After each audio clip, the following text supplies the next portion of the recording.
सनम के पार्टी त जम के होई कही कसम से। धर्मेंद्र भैया आई लव यू की happy birthday to you. Dharmendra भैया आई लव यू की हैप्पी बर्थडे टू यू की हैप्पी बर्थडे टू यू। आज जन्मदिन बाटे हमरा सनम के पार्टी त जम के होई कही कसम से। धर्मेंद्र भैया आई लव यू की happy birthday to you.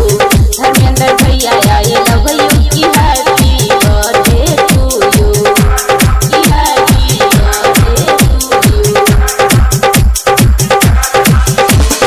DJ Sonu Kushwaha, DJ Sonu Kushwaha,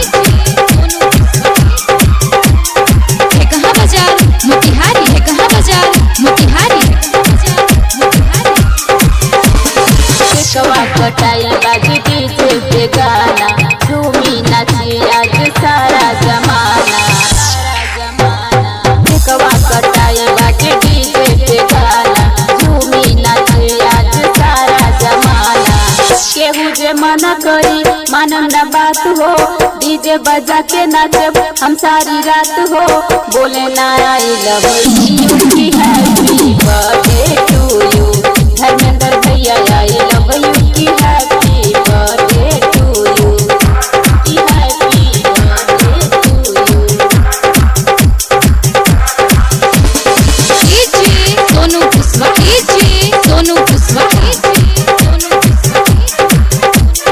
है कहाँ बाजार मोतिहारी, है कहाँ बाजार मोतिहारी, है कहाँ बाजार मोतिहारी। सपना रविता गावे बर्थडे के गाना बंस बहादुर भैले पी के दीवाना।